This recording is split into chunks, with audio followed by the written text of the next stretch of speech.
وہ code of conduct بھی ججز کا بناتی ہے. تو ججز صاحبان نے خط بیسیکلی چیف جسٹس صاحب کو اور سپریم جوڈیشل کونسل کو لکھا کہ اس پہ چونکہ یہ انپریسیڈنٹڈ واقعہ ہوا ہے جوڈیشل ہسٹری آف پاکستان اور ایون ان دا ورلڈ، کہ اس پہ کوئی لا نہیں ہے، رولز نہیں، تو ہماری رہنمائی کی جائے کہ کیا کیا جائے. تو میں سمجھتا ہوں کہ ہم بھی یہ چاہتے تھے، وکلا برادری بھی یہ چاہتی تھی کہ ایسا کمیشن ہو جس پہ کوئی کوشچن نہ کر سکے، کوئی انگلی نہ اٹھا سکے. تو سپریم کورٹ نے آج سو موٹو لے کے جو آرٹیکل 184 سب آرٹیکل 3 ہے کانسٹیٹیوشن آف 1973 کا، کہ کوئی بھی پبلک امپورٹنس کا ایشو ہو تو اس پہ سپریم کورٹ جو ہے وہ سو موٹو لے سکتی ہے. تو ہم اس کو اپریشیٹ کرتے ہیں.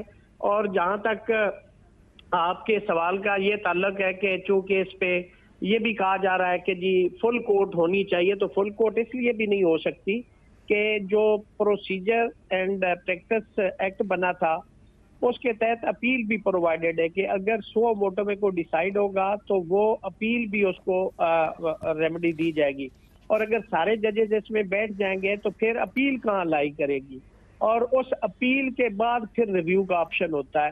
تو میں سمجھتا ہوں کہ ابھی بھی جو سپریم کورٹ نے انڈر آرٹیکل 184(3) پروسیڈنگ انیشیٹ کی ہے، اس میں بھی میں ابھی ویسے میں 100% نہیں کہہ سکتا، لیکن مجھے لگتا ایسے ہے کہ چونکہ اس میں ایویڈنس کو کلیکٹ کرنے کی بھی ضرورت پڑے گی، گواہ بھی پیش ہوں گے جن پہ یہ الیج کیا جا رہا ہے ایلیگیشن انٹرفیرنس کا، ان کو بھی سنا جائے گا، نوٹس کیا جائے گا، ان کا بھی موقف لیا جائے گا. تو جب کوئی بطور گواہ آئے گا تو پھر اس پہ کراس ایگزامن ہوگا. اور جو سپریم کورٹ ہے وہ ٹرائل کورٹ نہیں ہے، تو لہٰذا ان چیزوں کو ویریفائی کرنے کے لیے کمیشن کی ضرورت پڑے گی. ممکن ہے کہ انیشل پروسیڈنگ کے بعد ایک جوڈیشل کمیشن اور بنا دیا جائے جس میں سٹنگ ججز آف سپریم کورٹ ہوں، تاکہ وہ ساری ایویڈنس جو ہے وہ کلیکٹ کرے اور اس کے بعد اپنی ریکمنڈیشن جو ہے وہ سپریم کورٹ آف پاکستان کو بھیجے، اور سپریم کورٹ پھر اس کو under article 184 sub article 3 judicial side پہ اس کو سنے.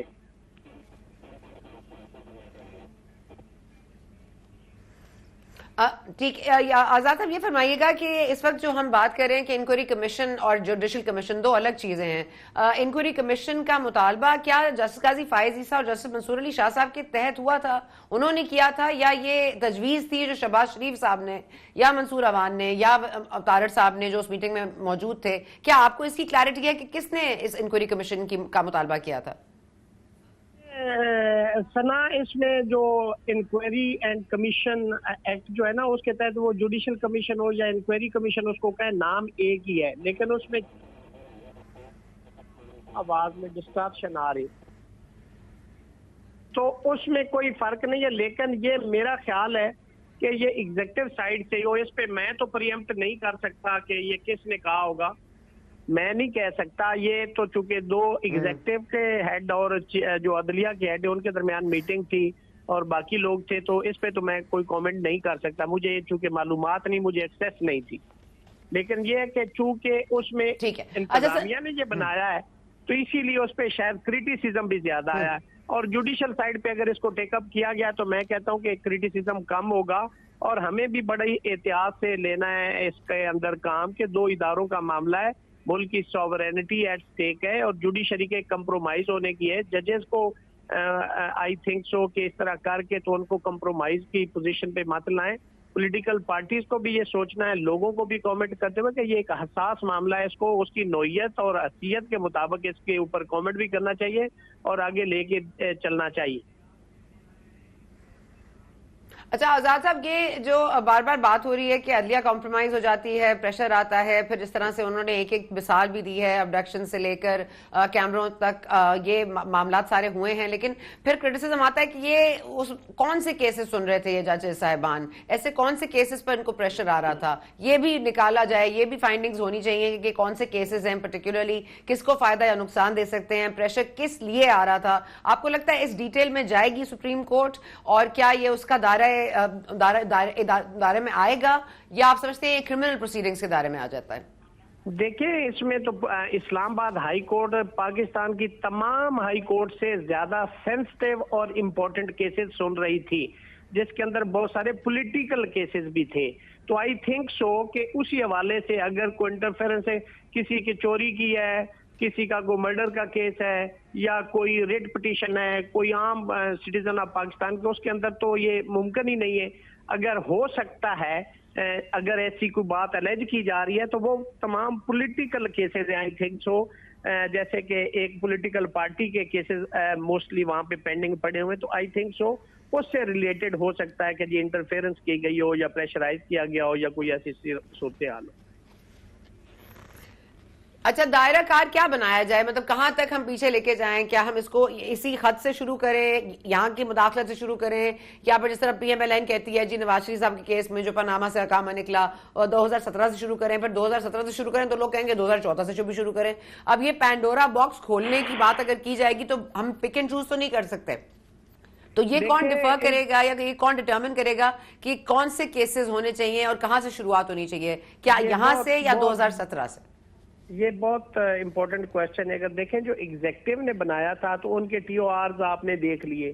اب چونکہ سپریم جوڈیشل کونسل اس کو انڈر آرٹیکل 184(3) دیکھ رہی ہے تو اس میں کوئی اور چیز ریلیونٹ اس وقت نہیں ہے، اور اگر کوئی کہے بھی گا تو وہ ٹیک اپ نہیں ہوگا. اگر آپ کمیشنز اور انٹرفیرنس کی بات کریں تو 1990 کے جو الیکشن ہوئے آپ اس کو دیکھیں، جس کے اندر air marshal retired Asghar Khan کا کیس جو انہوں نے 96 میں فائل کیا، پھر 16 سال بعد وہ ڈیسائیڈ ہوا.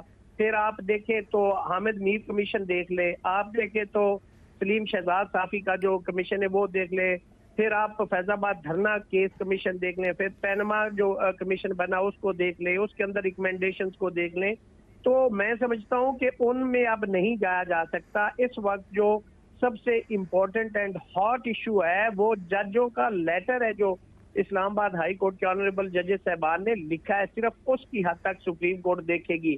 میں نہیں سمجھتا، میں بہت کلیئر ہوں کہ سپریم کورٹ آف پاکستان باقی دیگر معاملات میں جائے گی تو یہ تو ایک پنڈورا باکس کھل جائے گا جو کہ پاسبل ہی نہیں ہے. میں سمجھتا ہوں کہ وہ تو ابھی اس کو انڈر ڈسکشن نہیں لایا جا سکتا. ہاں حکومت کی یہ خواہش ہو سکتی کہ اس کو بھی لیا جائے، اس کو بھی لیا جائے، لیکن سپریم کورٹ آف پاکستان میرا خیال ہے ایکسکلوسیولی اس لیٹر کو دیکھے گی جو سپریم کورٹ آف پاکستان یا سپریم جوڈیشل کونسل کو لکھا گیا، اس سے باہر نہیں جائے گی.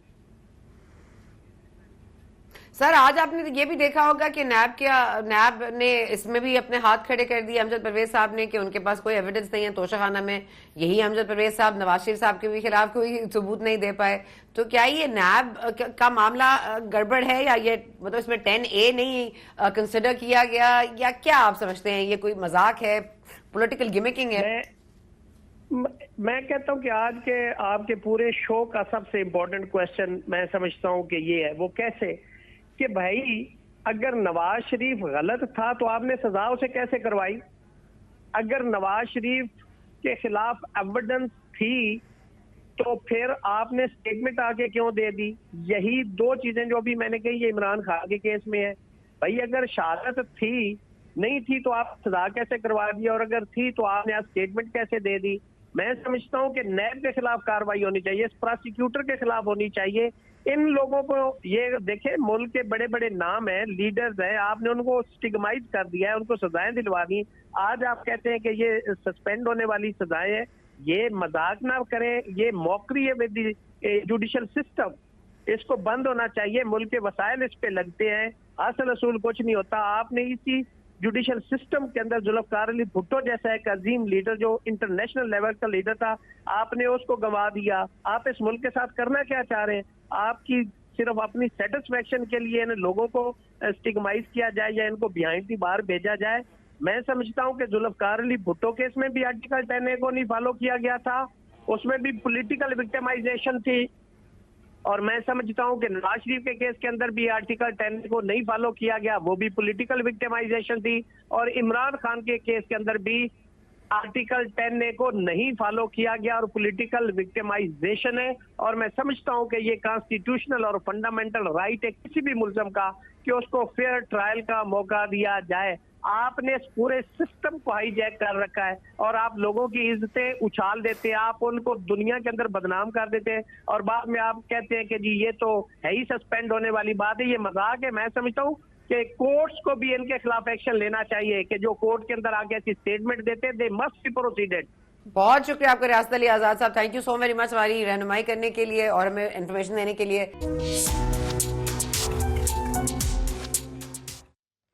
ہمارے ساتھ موجود ہیں کامران مرتضیٰ صاحب سینیٹر. بہت شکریہ کامران مرتضیٰ صاحب, کیونکہ آپ کا ظاہر ہے لیگل بیک گراؤنڈ بھی ہے اور سیاست میں بھی آپ کا ظاہر ہے کہ ایک عمل دخل ہے. ذرا یہ فرما دیجیے گا کہ یہ ایک انکوائری کمیشن بنی اور اس کو ہیڈ کرنا تھا کسی سابق جج نے جس کے لیے تصدق جیلانی صاحب کا نام سامنے آیا, تو پھر یہ کہا گیا کہ طارر صاحب نے ان سے کنفرم بھی کیا کہ وہ کیا اس کو ہیڈ کرنا چاہیں گے, انہوں نے شاید اس پر کنفرمیشن بھی دی. پھر بقول پی ایم ایل این کے کوئی طوفان بدتمیزی اٹھا سوشل میڈیا پہ جس کی وجہ سے وہ بیک آؤٹ کر گئے. آپ کو لگتا ہے وہ صحیح بیک آؤٹ کر گئے اور یہ سو موٹو والا جو معاملہ ہے وہ پہلے ہوا یا ان کا انکار پہلے آیا؟ کیا یہ آپ کو علم ہے؟ وہ ان کو ایک بہانہ مل گیا, انہوں نے کنسنٹ یقیناً دی تھی, ایسا تھا, مگر وہ پریشر اتنا زیادہ تھا, لوگ اتنا اعتراض کر رہے تھے اس بات پہ کہ سٹنگ ججز کو جو ہے وہ ایک ایسا کمیشن جو ریٹائرڈ جج ہے جس کے پاس کوئی اختیار بھی نہیں ہوتا, وہ اس کو ہیڈ کرے گا. تو یہ بات سمجھ میں نہیں آ رہی تھی. پھر گورنمنٹ جو وہ چلاکیاں کر رہی تھی اس میں جو اعلانیہ جو ان کا وہ جو انہوں نے ایگزیکٹو کہا جی ایگزیکٹو اس میں انوالو نہیں ہے, پھر وہ جو ٹرمز آف ریفرنس تھے وہ ایک جو ہے نا اس میں اس سے بھی زیادہ ہومیوپیتھک تھا. تو وہ یہ جو کچھ حرکتیں ہو رہی تھی اس کا نتیجہ یہی نکلنا تھا. جب آپ بہت چلاک ہوتے ہیں تو چلاکی کو سمجھ آنے لگ جاتی ہے دوسروں کو بھی. اگر چھوٹی موٹی چلاکی میں کر لوں تو وہ سمجھ نہیں آئے گی, یا بعد میں سمجھ آئے گی, یا اگنور کر دیں گے کوئی. مگر آپ بالکل جو ہے نا بیوقوفوں والی چلاکیاں کریں گے تو پھر ایسا ہونا تھا, تو ہو گیا. چیف جسٹس صاحب نے بھی میرا خیال ہے کہ وہ اچھا اتنا حامد خان صاحب نے بار بار کہا تھا کہ یہ بالکل غلط ہو رہا ہے کہ یہ انکوائری کمیشن جو ہے وہ حکومت بنائے اور وہی حکومت بنائے جس کے نیچے یہ ادارے آتے ہیں جو کہ مداخلت کر رہے ہیں. میں صرف یہ جاننا چاہ رہی ہوں کامران مرتضیٰ صاحب کہ کیا یہ فیصلہ شہباز شریف صاحب کی سجیشن پہ ہوا تھا کہ ہمیں ایک انکوائری کمیشن بنا لینی چاہیے سابق جج پہ, یا آپ سمجھتے ہیں کہ یہ جسٹس قاضی فائز عیسیٰ اور جسٹس منصور علی شاہ صاحب کی مرضی سے یا ایما سے تو ہوا تھا؟ بظاہر دونوں کی مرضی شامل تھی, اور پھر جو ہے اس کے بعد پریشر اتنا تھا پورے یہ جو کچھ ہوا تھا اس میں میرا خیال ہے کہ وہ پریشر کوئی بھی نہیں اٹھا پایا. پڑا اسی کے لیے حسن رضا پاشا صاحب, آپ اس پہلے دن ہم نے یہ چیز ڈسکس کی تھی, آپ میرے ساتھ تھے اور ہم نے کہا تھا یہ ایک انپریسیڈنٹڈ چیز ہو رہی ہے ہسٹوریکلی پاکستان میں کہ 6 جج صاحبان مثالوں کے ساتھ بتا رہے ہیں کہ وہ کس طرح سے ان کے اوپر پریشر ڈالا جاتا ہے. اب ہم آ گئے ہیں, ہم اس وقت نہیں پتا تھا کہ کیا ہوگا, پھر ایک انکوائری کمیشن کا معاملہ آیا, پھر تصدق جیلانی صاحب کا نام آیا, پھر آج ایک سو موٹو لے لیا گیا. جسٹس منیب اختر, جسٹس منصور علی شاہ صاحب اور جسٹس قاضی فائز عیسیٰ چیف جسٹس پاکستان تینوں نے مل کر اس بات کا فیصلہ کیا. اب 7 ممبر کورٹ ہے یہ انڈر جسٹس قاضی فائز عیسیٰ جو اس کی ہیئرنگ کرے گا. Now we are on the right track یا بیچ میں ہم ڈی ٹریک ہو گئے تھے؟ نہیں, میں نہیں سمجھتا, کیونکہ آپ کو یاد ہوگا کہ آپ کے پروگرام میں بھی میں نے یہی عرض کیا تھا کہ سپریم کورٹ آف پاکستان کو 184(3) کی کوگنیزنس لینا, یہ سو موٹو ایکشن لینا. سپریم کورٹ کی فل کورٹ میٹنگ کے بعد ایک فیصلہ ہوا, حکومت کو انہوں نے بلایا, chief executive of the country, پھر وہاں پہ ڈیسیژن لیا. تو ہم نے کہا ٹھیک ہے, اگر یہی ہے مین یہ تھا کہ کچھ جب ہوا یہ کہ جب یہ کوئی پریشر بڑھا سوشل میڈیا کا, تو پھر شاید یہ خیال آیا کہ ٹھیک ہے جی ہم سو موٹو لے لیتے ہیں, اور پھر 3 رکنی کمیٹی بیٹھی اور آج انہوں نے لے لیا. اور اس کی تھوڑی دیر خبر آئی کہ جناب جو کمیشن کے چیئرمین جناب جسٹس تصدق جیلانی صاحب انہوں نے ریکیوز کر دیا. اینی ویز اس پہ بھی ہم خوش ہیں. ہم یہ چاہتے ہیں کہ یہ کم از کم ڈٹرمن ہو سکے کہ جو 6 جج صاحبان نے ایک مختلف باتیں کی ہیں اور ایک چیز سامنے لے کر آئے ہیں, تو اس کی تحقیقات بھی ہونی چاہیے اور وہ سرفیس پہ لانی چاہیے وہ انسٹیٹیوشنز, وہ انڈیویجولز کے جو اس طرح کے کام کرتے ہیں. تو میرا خیال ہے کہ بدھ والے دن تک انتظار کریں, دیکھتے ہیں کہ کیا طریقہ کار اپنائیں گے. لیکن ایک چیز اس میں بڑی امپورٹنٹ ہے کہ کیا سپریم کورٹ آف پاکستان کا یہ 7 ممبرز بینچ خود انکوائری کرے گا, انویسٹیگیشن کرے گا, یا کیا طریقہ کار کرے گا؟ چونکہ اس سے پہلے جو 184(3) کی کیسز کی کوگنیزنس لی انہوں نے, اس میں پیناما کیس ہے جس میں انہوں نے جے آئی ٹی بنائی, اس کی رپورٹ پہ معاملے کو نیب کی طرف بھیجا گیا. پھر عرش شریف مرحوم کیس ہے, اس پہ بھی 184(3) کی کاگنیزنس لی, لیکن ساتھ ہی میٹر جے آئی ٹی کو بھیج دیا. اب جے آئی ٹی تو اس پہ بن نہیں سکتی. ہم کبھی بھی نہیں چاہیں گے کہ ہمارے جو ہائی کورٹ کے معزز جج صاحبان ہیں وہ کسی ڈی آئی جی یا آئی جی یا تھانے دار کے سامنے پیش ہوں. نامناسب بات لگتی ہے. اس کے لیے یقیناً ایویڈنس کلیکٹ کرنے کے لیے سپریم کورٹ آف پاکستان کو شاید اپنا کوئی جوڈیشل کمیشن بنانا پڑے, کوئی ایسی بات. لیکن مزید کلیئرٹی پرسوں جب پروسیڈنگ شروع ہوگی تو پھر ہی پتہ چلے گا کہ کس سمت پہ جا رہا ہے. آپ بالکل صحیح پوائنٹ اٹھا رہے ہیں. یہی پوائنٹ ابھی راسل علی آزاد صاحب سے بھی ڈسکس کر رہے تھے. کامران مرتضیٰ صاحب, ان کا بھی یہی ماننا تھا کہ یہ کرمنل پروسیڈنگز ہیں کہ کون سے کیسز ہیں, کون سے ججز کون سے کیسز سن رہے تھے, کس طرح کا پریشر آ رہا تھا, پولیٹیکل کیسز تھے, کسی اور چیز کے معاملات میں ایک کلیئرٹی ہونی چاہیے. لیکن وہ کہہ رہے تھے کہ یہ ظاہر ہے کیونکہ یہ اپیل یہ اپیلنگ کورٹ نہیں ہے, نہ یہ ٹرائل کورٹ ہے, تو سپریم کورٹ ایک جوڈیشل کمیشن بنانے پر اب اس کو آنا پڑے گا. اب یہ حاضر سروس ججز کے طور پر ہی بننے چاہیے آپ کے حساب سے, یا کوئی ریٹائرڈ پھر اس پہ کچھ اور ہوگا؟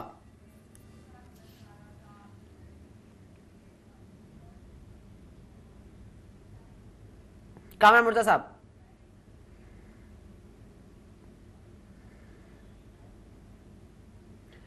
کامران مرتضیٰ صاحب مجھے سن پا رہے ہیں؟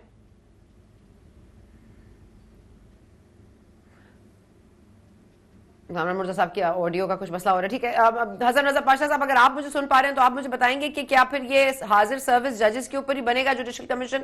آپ کی کیا دانست کہتی ہے اس میں؟ یہ کوئی ضروری نہیں ہے, چونکہ آپ دیکھیں کہ آج کا جو یہ فیصلہ ہے سو موٹر لینے کا, یہ 3 رکنی کمیٹی کا فیصلہ ہے جس میں 7 ممبرز کا بینچ بنا ہے.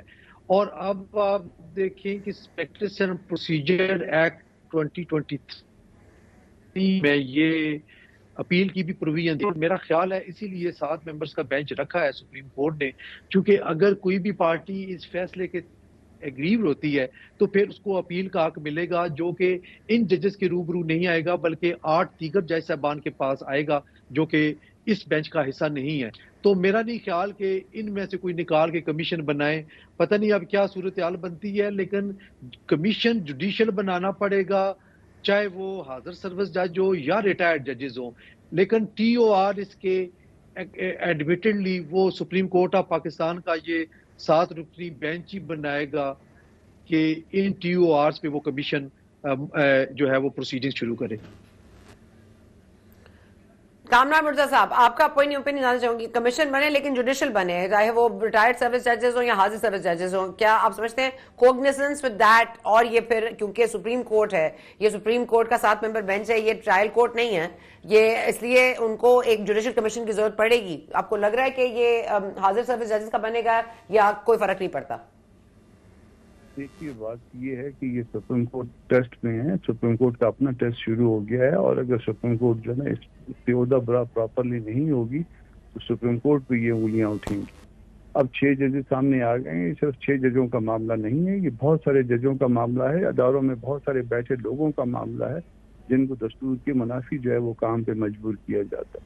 تو یہ سپریم کورٹ کو میرا خیال ہے وزن خود اٹھانا چاہیے, جس طرح سے بھی اٹھائیں, جو بھی طریقہ کار اس کا طے کریں, مگر یہ ان کے اوپر بہت بڑی ذمہ داری آ گئی ہے, اور اگر اس ذمہ داری کو کہیں پہ شفٹ کرنے کی کوشش کی گئی تو میرا خیال ہے کہ اس کو پبلک ایکسیپٹ نہیں کرے گی. یہ پہلے بھی پبلک اوپینین جو ہے اس میں ون آف دی فیکٹر ہے جس کی وجہ سے جو ہے وہ سپریم کورٹ کو سو موٹو لینا پڑا ہے, ورنہ باقی جو کچھ پہلے ہوا تھا وہ تقریباً میرے اپنے اندازے کے مطابق کنسنٹ کے ساتھ ہوا تھا. تو وہ اب کسی اور طرح سے اس کو وہی کام کرنے کیا گیا جو پہلے ہوا تھا, تو یہ پھر کورٹ کے اگینسٹ جو ہے نا وہ ایک بہت بڑا جو ہے نا وہ لوگوں کی رائے جو ہے وہ ڈیولپ ہوگی. کورٹ کو اس سے اوائڈ کرنا چاہیے. لیکن سر اس پریشر سے ایک فائدہ تو ہوا کہ امجد پرویز صاحب کو یہ ریئلائز ہو گیا کہ کوئی ایویڈنس نہیں ہے توشہ خانہ میں. یہی ایویڈنس ان کو نواز شریف کے کیس میں نظر آئی تھی, پھر نظر نہیں آئی. تو مطلب ان کی کوئی بینائی کے لیے ہم کوئی دعا کریں, یا وہ پریشر جو کبھی اب ججز پہ آ رہے ہیں, پہلے نیب پہ تھا, مطلب یہ کس قسم کا مذاق ہو رہا ہے اس ملک کے ساتھ؟ سر میں نے ان کے لیے نشان حیدر جو نا شہداء کے لیے جو سب سے بڑا اعزاز ہے, نشان حیدر تجویز کیا ہے.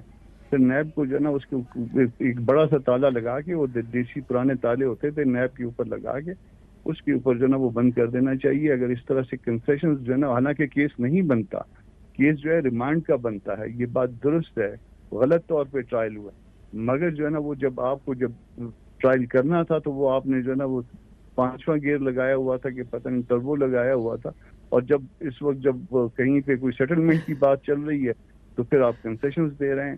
یہ جو ہے نا وہ ملک کے ساتھ مذاق بند کیا جائے. سر ہواؤں کا رخ یعنی کہ تبدیل ہو رہا ہے.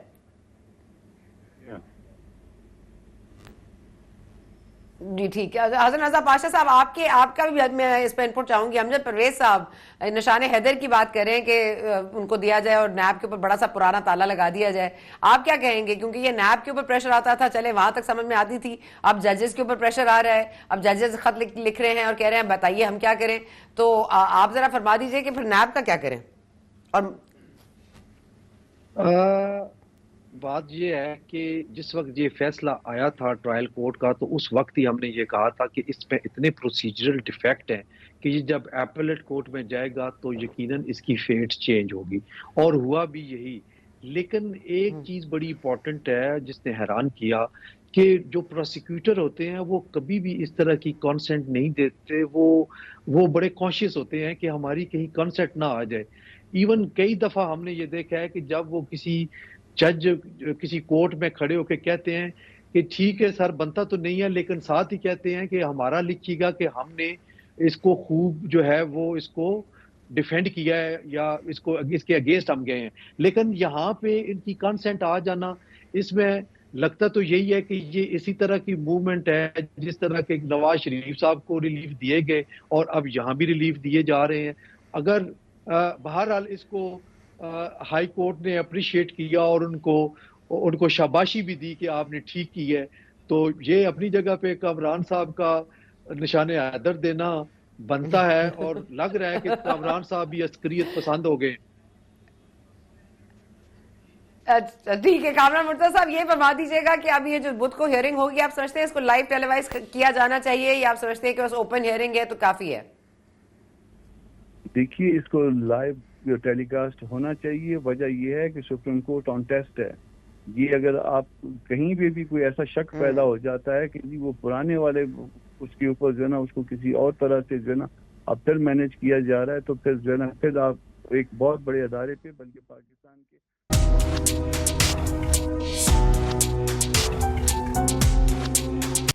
پاکستان کے بہت سارے مسائل ہیں, معیشت سمیت اور بھی بہت سارے مسائل ہیں, بارڈرز کے مسائل ہیں, افغانستان کے مسئلے ہیں, جس پہ آج خواجہ آصف حسن بھی کہا ہے کہ جب تک یہ معاملات چلتے رہیں گے ایسے ہمارے پاس آپشنز کم ہوتی جا رہی ہیں افغانستان سے ڈیل کرنے کے لیے. لیکن ظاہر ہے ایک اور مسئلہ بھی درپیش ہے, وہ ہے مداخلت کا, اور جج صاحبان نے یہ خط لکھا ہے جس کے اوپر بدھ کو باقاعدہ سماعت شروع کی جائے گی. کیا ہوتا ہے وہ آپ کو ہم بتاتے رہیں گے. Keep you posted. آپ نے آج پروگرام دیکھا, شکریہ. We'll see you tomorrow.